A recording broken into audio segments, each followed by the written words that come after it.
Hey guys, happy good evening. Good evening. Letters from Jonesy. I wanted to do something a little different. I wanted to take a little bit longer to tell a story. This is kind of a pre-anniversary story about Jonesy and about things. And again, this is not necessarily my strong suit. The longer form or the videos or just being confident enough to just put this out there, but I'm going to do it anyway. And tomorrow, on the 17th, will mark the 32nd anniversary of Jonesy's death, his passing. So, one, growing up a Christian,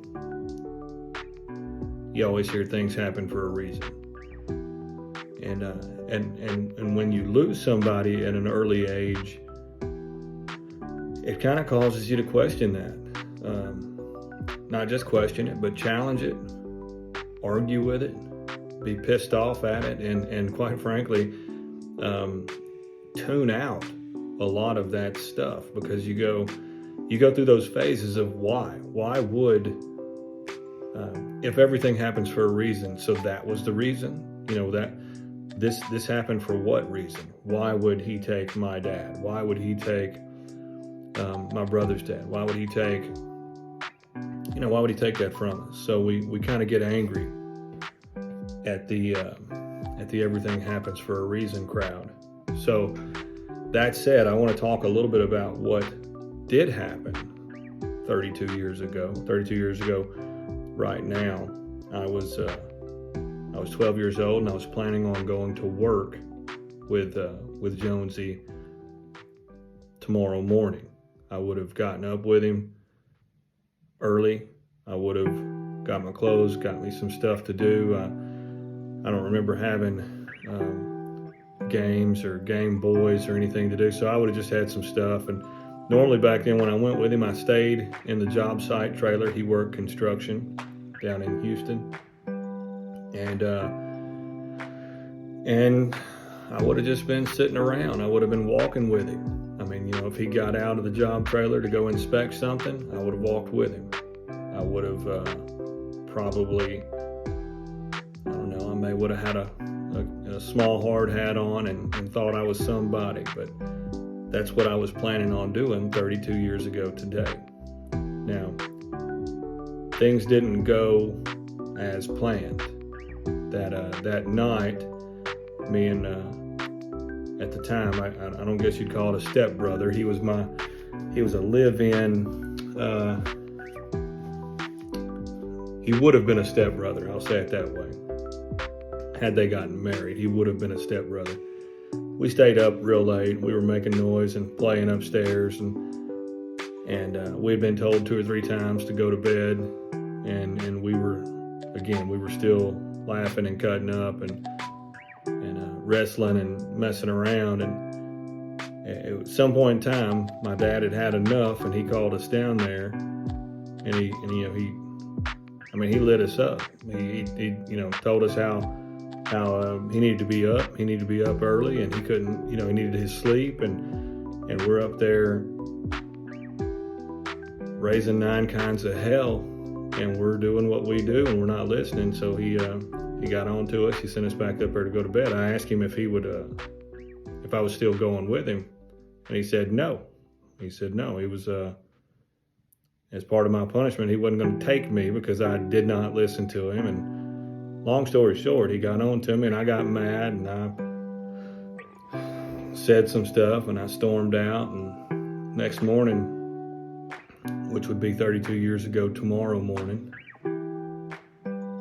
next morning he gets up and he goes to work. Now that night, I certainly didn't tell him I loved him, and I didn't tell him, I was just being a spoiled kid, and I stormed out because he told me that I was going to be, I was not going to get to go as punishment for the way I was behaving.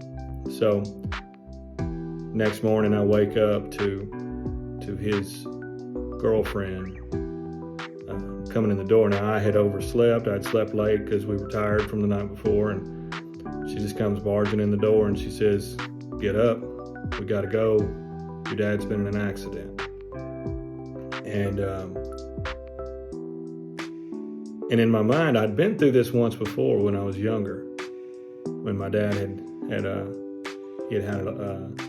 had an accident with his leg in a ditch witch, and so I remember that story, and I remember going to visit him at the hospital and walking into his room and things like that, and so when she said, "Get up, boys, we got to go. Your dad's been in an accident," I got up and I just started riding. I mean, we got in the car and we started riding that way. Started going to the hospital, and we didn't know anything. We didn't know any of the details, and it was the longest ride in the back of the jankiest station wagon that you can imagine. I didn't know at 12 years old. I didn't know my way. I didn't know Houston. I didn't know the roads. I didn't know how close we were, how far we were. I was just looking out the window, and I was thinking about my dad, and I was thinking about walking in and seeing him, sitting in the bed. And I was thinking about,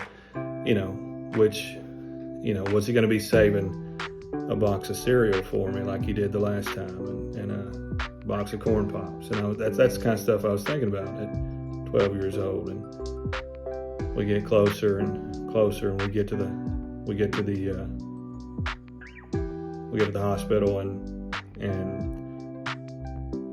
we're in this little room outside of the emergency operating room, and it's like a really little room.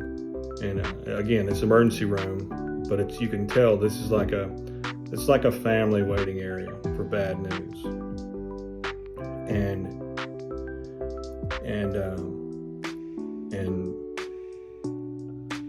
I don't remember who, or maybe it was the doctor, maybe it was, I just remember everybody bawling.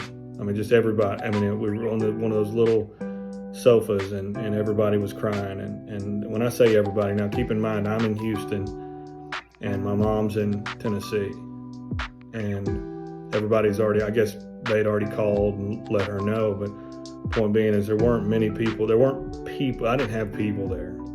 I had an uncle a blood uncle that still lived in Houston, and he was going to be called to come get us, but things immediately fell apart. When they pronounced my dad dead, I didn't have family in Houston anymore. His girlfriend had immediately come to the realization that she needed to go mend fences with her ex, and she was gone. And I was sitting in this hospital, and I held my stuff, and I went looking for a place to sit down, because again, my brother wasn't even there at the time. He was 5 years older than me. He was working with another uncle, and he had been made aware, but I was sitting there with nobody.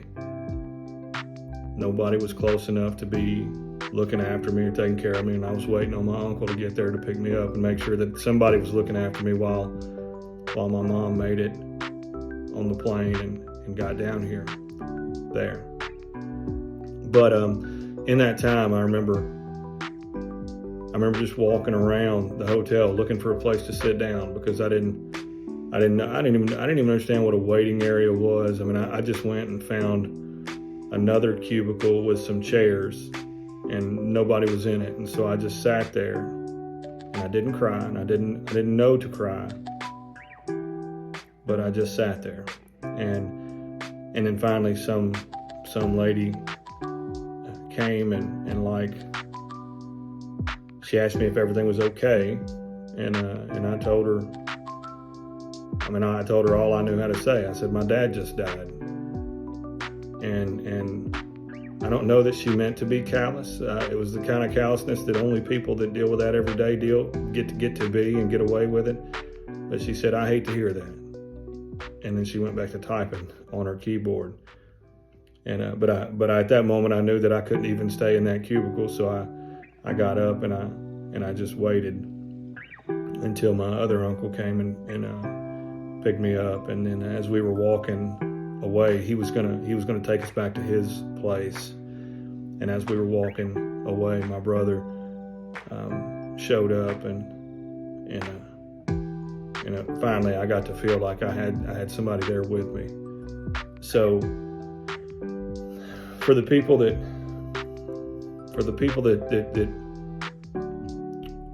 for the everything that happens for a reason crowd, and for the God has a plan crowd,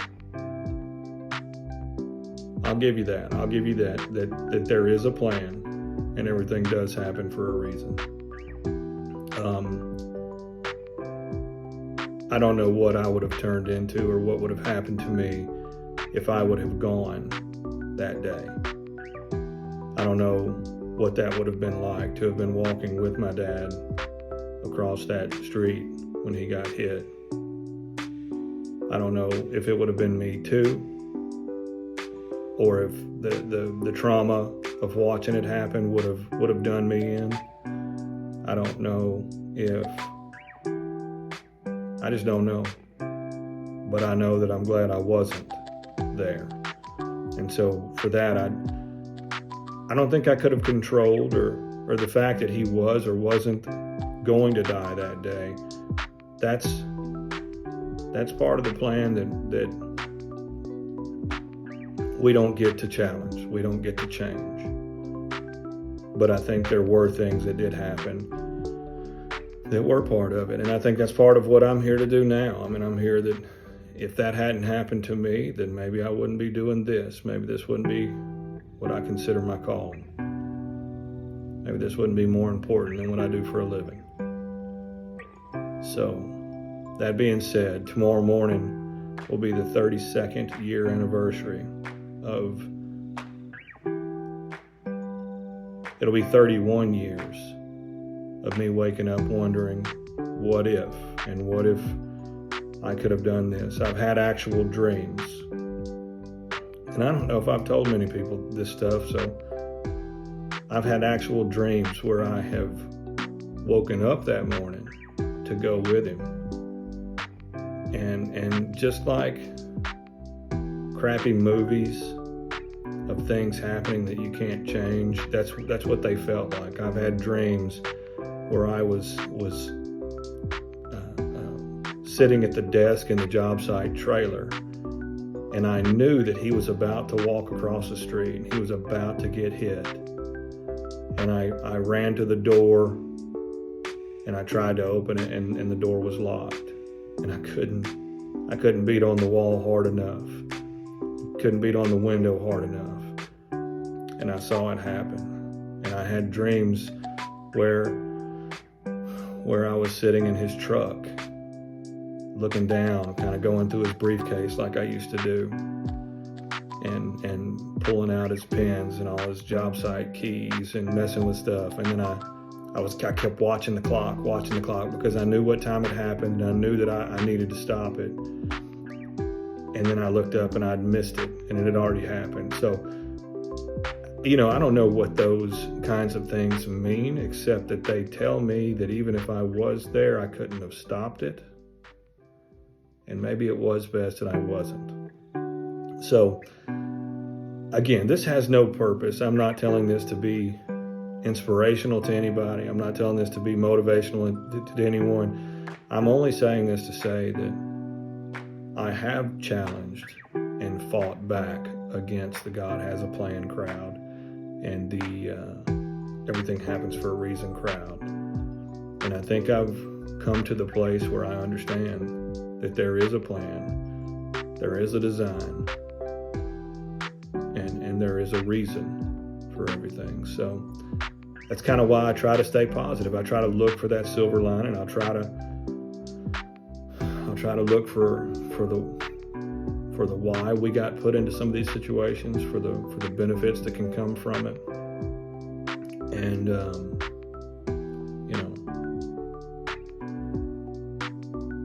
don't know. 32 years ago tomorrow morning, I'll be doing this all over again. But I guess I wouldn't, it is what it is. LettersFromJonesy.com. Thank you guys for listening. Sorry it took so long. Maybe it felt like a ramble. Maybe you guys can understand what it feels like. Hope it helps. If it does. 365 days of writing letters, coaching myself through some of these things, talking to myself about what lessons men need to know, and what lessons I wished he'd have been around to tell me.